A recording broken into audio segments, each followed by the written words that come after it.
Hello, hello, hello. Ayan, magandang umaga po sa inyong lahat. It's me again, Simply Lynn Vlog. Ayan. And this video, guys, isi-share ko po sa inyo kung paano po gumawa ng watermark branding or YouTube branding. Pero bago yan guys, disclaimer lang po muna, hindi po ako professional editor. Ako po ay mag-share lamang ng aking experience o kung paano ako gumawa ng aking branding watermark. Pero bago yan, enter muna tayo.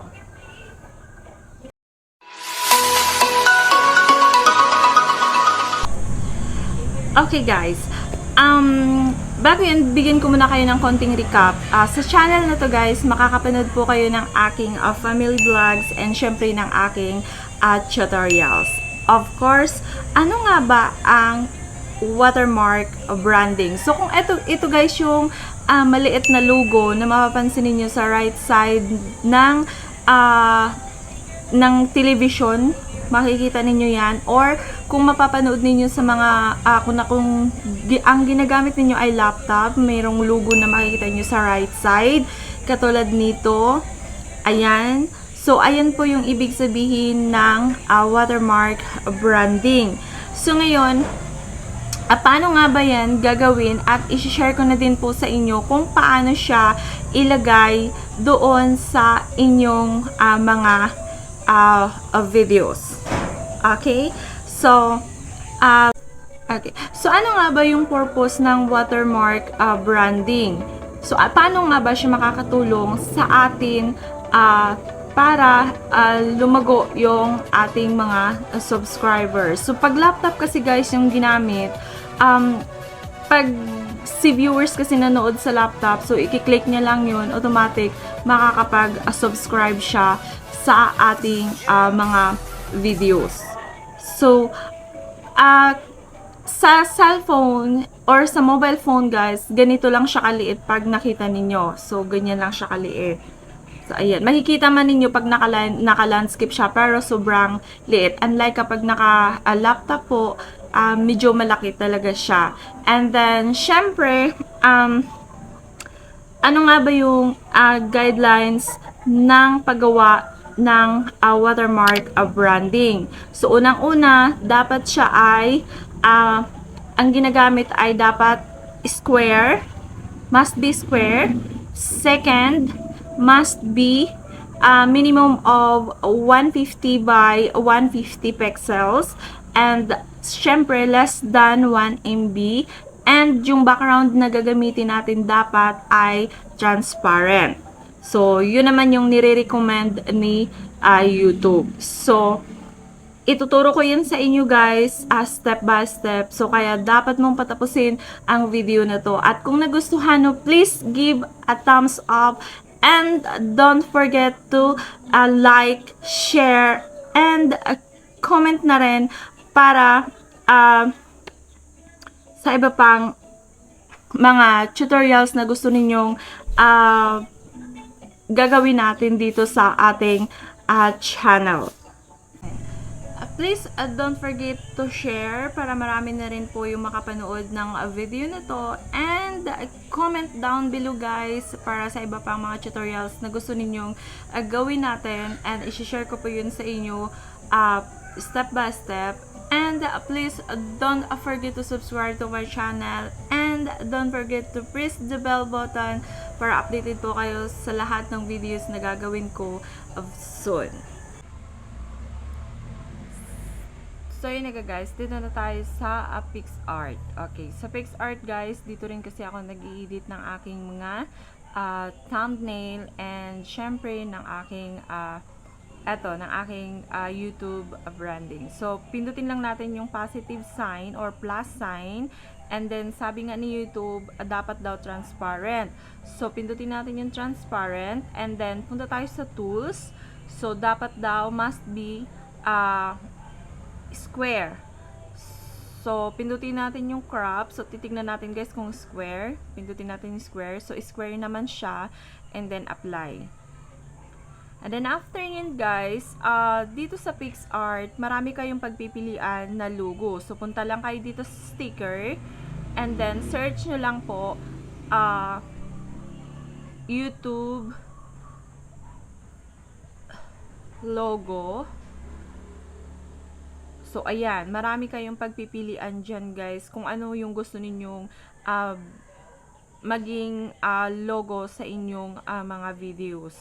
So, katulad niyan, sa akin, guys, eto na lang muna sa akin. So, depende sa inyo, guys, kung ano yung gusto ninyo. Merong mga subscribe button, merong yung asin logo lang siya. So, ayan. So, sa akin, eto na lang muna. Eto. So, ayan. So, eto guys, pwede ninyo to siyang palakihin. So, pwede nyo siyang palakihin. Adjust nyo lang muna. Ayan. Mga ganyan siya kalaki. Ayan. Ayan. And then, pwede nyo yan siyang lagyan guys ng border. So, punta lang kayo dito sa border, pindutin nyo lang. So, i-adjust nyo lang kung gaano kalaki yung gusto ninyo na border. So, sa akin, halimbawa, ganyan lang siya kalaki. Ayan. So, okay na siguro yan. And then, guys, depende sa inyo kung gusto ninyong lagyan ng photos or hindi. So, pwede rin lagyan ninyo ng photos lang, wala itong YouTube na logo. So, adjust lang natin ng konti kasi medyo lumampas. Ayan. So, next, kung gusto nating lagyan ng photo, punta lang tayo sa add photo. Ayan. And then, pili kayo guys ng photo na gusto ninyo. So, mamili tayo. So, halimbawa, sa akin, eto na lang. So, sabay add, ayan. So, lagay nyo lang dyan sa taas. So, yung photo nyo guys, pwede nyo rin siyang palakihin. Ayan. And then, sa akin, gusto ko, tanggalin ko yung, background. So, i-remove ko lang yan guys. Remove ko yung background. Depende guys kung gusto nyo tanggalin yung background or hindi. Pero sa akin, gusto ko tanggalin ko. Okay? And then, after nyan guys, lagyan ko siya ng border. So, punta lang kayo sa border. Ayan. So, depende na naman sa inyo guys kung gaano nyo kalaki lagyan ng border or hindi na ninyo lagyan ng border. Pero sa akin gusto ko lagyan ko siya ng border. So, halimbawa white. Pwede rin any color guys na gusto ninyong ilagay. Okay lang. So, yan. Mamili na lang kayo dyan kung anong border yung gusto ninyo. So, ayan. So, pwede rin yan. Maraming choices na pwedeng ilagay, guys. So, i-adjust lang natin. So, halimbawa, yan. Or, ito, yellow. So, nasa sa inyo yan, guys. So, sa akin, ito lang. White lang siya, guys. So, ayan. Adjust lang natin. So, ayan na siya guys. Wow! Ganun lang kasimple. And then, apply. So, next, itatry natin siya kung mag-fit ba siya doon sa ating sa size ng banner. So, punta muna tayo sa automatic na yun guys, nandun na sa inyong gallery pag na-save ninyo. So, i-click na lang ninyo yung done. And then, punta tayo sa ating Google. So, mag-login lang muna tayo. So, www.youtube.com.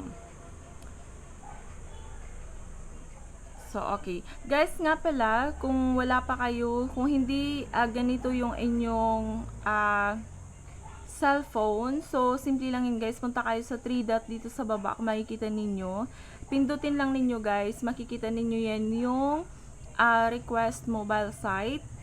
So, sa akin, dahil ang nakalagay request mobile site, meaning naka-desktop site na po siya.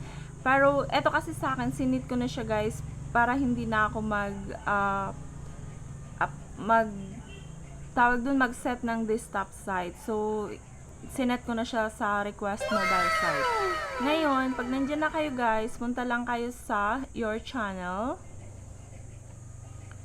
And then, Pagpunta ninyo sa your channel, customize channel. Ayan. Wait lang guys, naglo-loading. So, ayan. And then, makita ninyo dyan sa taas, layout, branding, basic information. So, punta tayo sa branding. So, ayan. Pag nandiyan na kayo sa branding, guys, makikita ninyo sa baba, merong video watermark. So, ayan. So, pindutin lang ninyo yung change. Tapos, automatic pupunta kayo sa photo library or sa inyong gallery. So, click nyo lang yan. And then, kunin natin yung ginawa natin kanina. And then, choose. So, yun guys. So, ibig sabihin, automatic siya ay nag-fit yung ating ginawa doon sa size ng ating YouTube banners. So, automatic yan guys. Doon na yan sa mga video ninyo. Kung buksan ninyo yung laptop ninyo, makikita na ninyo yan doon. Yung inyong ginawa. So, yun lang. Ganun lang siya kasimple guys gumawa ng YouTube branding or watermark. So, yun lang guys. And please don't forget to subscribe to my channel. And